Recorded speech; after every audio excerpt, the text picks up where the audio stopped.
আমরা word notes বা vocabulary নিয়ে বিস্তর ক্লাসেস করি। আমাদের আজকের ভোকাবুলারি আমরা কেন মনে রাখতে পারি না, খুব মন দিয়ে একটু বোঝে নে। একটা শব্দ ধর, আমি এই শব্দটা লিখলাম হিসেবি। আমরা এতদিন কি করেছি, একটা ইংরেজি শব্দ লিখতাম ইকোনমিক্যাল। ইকোনমিক্যাল এই শব্দটার বাংলা মানে আমি লিখতাম কি, হিসেবি, তাই তো লিখতাম।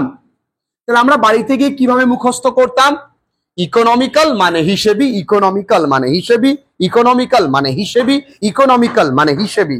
কার উপরে জোর দিচ্ছি বা স্ট্রেস দিচ্ছি আমরা, হিসেবিটার উপরে। কিন্তু আমাদের ইন্টেনশন কি বাবু, ইংরাজি শব্দটা মনে রাখা। তাহলে ছোট্ট ট্রিক্স যদি আমরা বদলে দিই তাহলে কিন্তু আমাদের ভোকাবুলারি মনে রাখাটা সহজ হবে। কি করব, উল্টে দেব।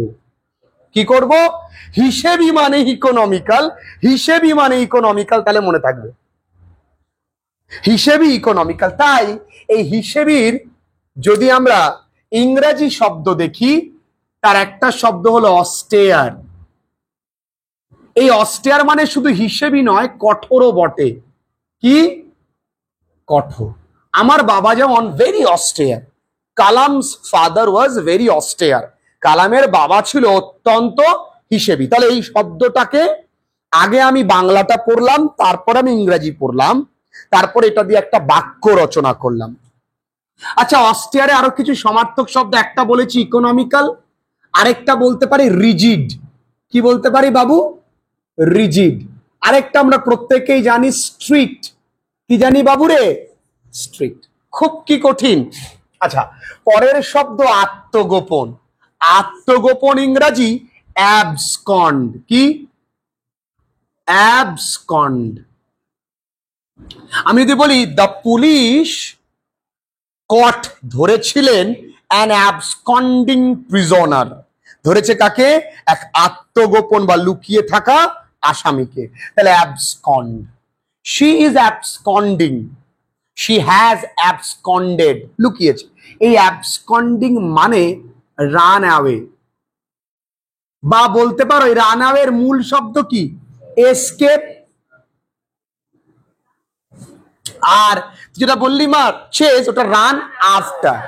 আরেকটা কি হয়, আরেকটা ফ্লি হয়, ঠিক আছে না। তাহলে রান অ্যাওয়ে, স্কেপ, ফ্লি, এই প্রত্যেকটার অর্থ কি হলো, আত্মগোপন। তাহলে আত্মগোপন মানে অ্যাবসকন্ডিং।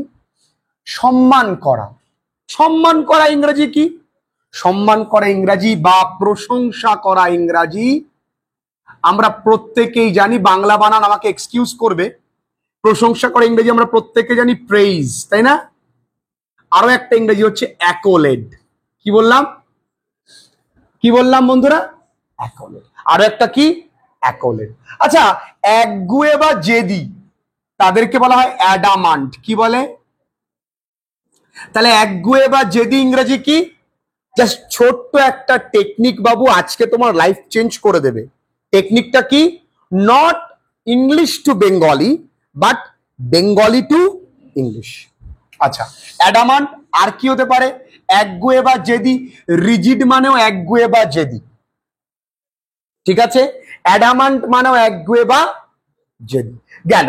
বিদ্বেষ, বিদ্বেষ বা শত্রুতা, এর ইংরাজি কি, এর ইংরাজি হচ্ছে অ্যানিমসিটি। আমার একটা মাসি আছে, তার নাম অ্যানি। আমি তো অ্যানিমসির বাড়িতে গিয়ে বললাম অ্যানিমসি টি হবে, অ্যানিমসি টি। দেখো, শব্দ তুমি তোমার মতো করে মনে রাখবে। এর সমার্থক শব্দ হোমিওপ্যাথি, না সরি অ্যান্টিপ্যাথি। কি নামের সমার্থক শব্দ, অ্যান্টিপ্যাথি। কি বললাম, অ্যান্টিপ্যাথি বা এনমিটি। এনমিটি শত্রুতা, ঠিক আছে। তাহলে দেখো কত সুন্দর, বিদ্বেষ মানে অ্যানিমসিটি, অ্যান্টিপ্যাথি বা এনমিটি। আচ্ছা, আরোহণ, আরোহণ কি, একটা পাহাড়, এই পাহাড়ের চড়াকে বলা হয় আরোহণ। এর ইংরাজি অ্যাসেন্ট। কি বললাম, ইংরেজি কি বললাম। আর ডিসেন্ট মানে নামা, অ্যাসেন্ড মানে ওঠা, ডিসেন্ড মানে নামা। সমার্থক শব্দ স্লোপ, আমরা স্লোপ দিয়ে মানে এগোই না। আর ক্লাইম্ব আমরা প্রত্যেকেই জানি সমর্থন করা, অ্যাসেন্ট বা কনসেন্ট। সমর্থনের আরেকটা ফ্রেজাল ভার্ব কি আছে? স্ট্যান্ড বাই, মানে সাপোর্ট, তাই না? মনে থাকবে?